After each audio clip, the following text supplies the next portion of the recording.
Mungkin tahun ini adalah tahunnya smartphone Tiongkok. Spesifikasi dan fitur mewah dalam desain yang menawan di harga yang terjangkau selalu jadi senjata utama. Saat ini ada satu lagi nih yang menarik perhatian saya. Liagu Elite One.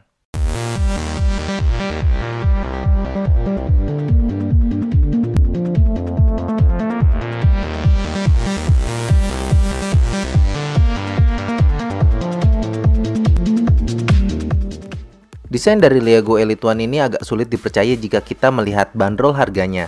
Layar depan yang kelihatan tanpa bezel, fingerprint sensor, frame logam, dan bagian belakang kaca plus speaker drill yang sangat mirip iPhone nggak akan ngasih tahu kalau smartphone ini dibanderol dengan harga kurang dari 3 juta rupiah. Tapi kalau dilihat dari samping kelihatan agak monoton ya, kayak cuman kotak doang.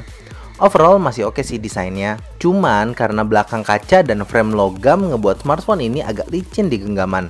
Desain yang mengotak tanpa ada grip tambahan di sisi makin menambah tantangan untuk menggunakan smartphone ini. Jadi agak deg-degan gitu pakai smartphone ini. Bobotnya nggak bisa dibilang ringan, tapi justru saya syukuri karena HP ini jadi berasa. Dimensi yang bisa dibilang pas juga memungkinkan penggunaan satu tangan. Menggunakan layar 5 inch beresolusi Full HD terlihat sangat elegan dalam keadaan mati karena ngasih tampilan tanpa bezel. Cuman ya harga emang nggak bisa bohong. Bezelnya sih sebenarnya masih ada, namun tampak agak tersamarkan kalau sobat pakai layar dengan background hitam. Walau panelnya IPS, ternyata lumayan juga buat menghasilkan warna hitam sob. Viewing angle dan kerapatan pixel juga masih bisa dibilang bagus. Jadi buat layarnya masih layak dapat jempol. Menilik dari spesifikasinya bisa membuat sobat semakin tercengang. Smartphone ini membawa spesifikasi seperti flagship dengan membawa prosesor octa-core, RAM 3GB, internal memori 32GB, kamera 16MP dengan kamera depan 13MP, layar 5 inch GDI beresolusi Full HD dan fingerprint sensor. Keren banget kan? Tapi ada juga sih yang bikin was-was seperti baterai yang hanya 2400 mAh dan SoC atau System on Chip yang digunakan adalah MTK 6753 dari MediaTek yang notabene adalah SoC yang biasa dijumpai sama smartphone 2 jutaan. Hasil benchmarknya bisa dikategorikan bisa diterima walau nggak spesial ya sob. Dengan nilai 34 ribuan masih cukup handal untuk memproses penggunaan sehari-hari. Tapi untuk main game jujur awalnya saya skeptis. Tapi ternyata masih enak loh dipakai buat main game sekelas Need for Speed, No Limits, dan Age of Wins. Baru tahu ada mainan ini, seru deh. Untuk penggunaan sehari-hari juga enak sob. Kayaknya RAM yang 3GB dan user interface khas Liagu yang ringan cukup berperan. Sebenarnya user interface Liagu ini nggak bisa dibilang ringan sih. Ada fitur-fitur kayak Smart Stay, Gesture, dan kawan-kawannya lah itu yang seabrek. Tahu dari pakai apa enggak? Karena kalau saya jujur nggak pernah pakai yang kayak beginian. Kostumisasi skin bisa dibilang cukup menyeluruh, tapi mungkin animasi perpindahan antar layar yang ngebut ngasih kesan bahwa smartphone ini tuh kayak ringan ya. Dan yes, RAM yang 3GB buat urusan multitasking masih bisa terlayani dengan baik. Sebelum saya update software, setelah update malah ada bug crash ketika di multitasking. Ya, kalau lihat versi user interface-nya yang masih 1.1 terlihat bahwa usia user interface ini masih sangat muda ya sob. Semoga kedepannya akan ada update kembali untuk mengatasi problem ini. Hal unik lainnya adalah widget yang nggak santai, mirip seperti widgetnya Oppo. Bahkan bisa ngambil foto dari widget. Ke bagian sensor udah dapat ditebak, ternyata bagian ini yang dikorbankan. Gyroscope dan magnetic sensor absen di smartphone ini. Agak kecewa sih, tapi ya saya maklum karena Liagu Elite One ini membawa sensor sidik jari. Walau sensor sidik jarinya nggak sekenceng iPhone, tapi masih terbilang kenceng loh sob. Tapi memang sih, si fingerprint sensor yang menyatu sebagai home button ini punya build quality yang berasa ekonomisnya. Pas dipencet tuh ada bunyi ceklik gitu. Tahu deh, sengaja apa nggak?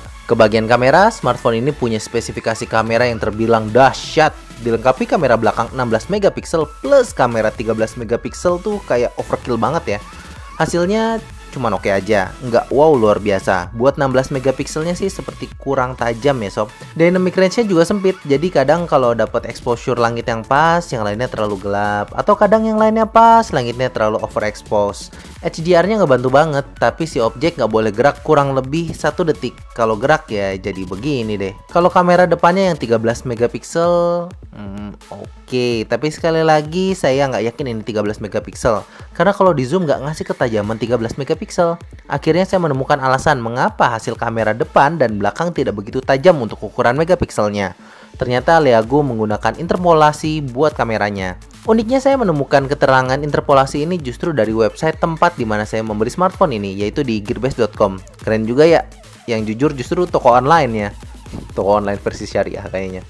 Di bagian perekaman videonya mampu merekam hingga resolusi Full HD dan hasilnya oke. Frame per secondnya bagus, namun sekali lagi, dynamic range-nya tuh agak sempit. Untuk kamera depannya parah sob.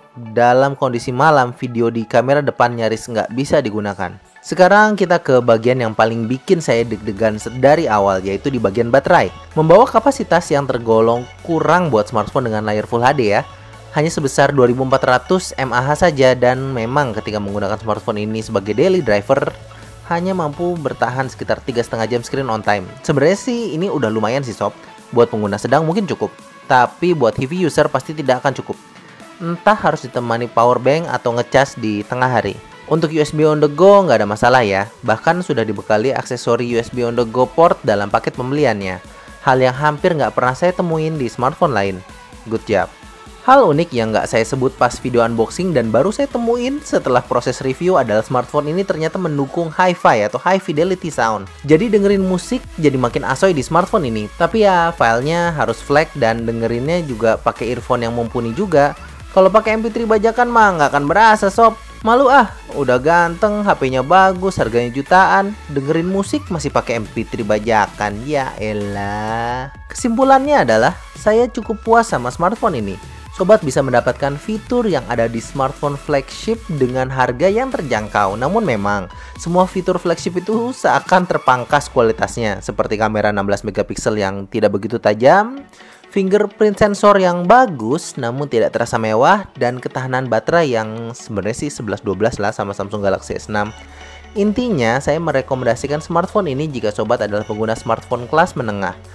Smartphone ini hampir bisa melakukan segalanya, namun dengan kualitas yang terbilang seadanya. Sekian dari Moldy. Jangan lupa kalau suka kasih jempol. Kalau ada yang harus diperbaiki, ya tolong beritahu kami.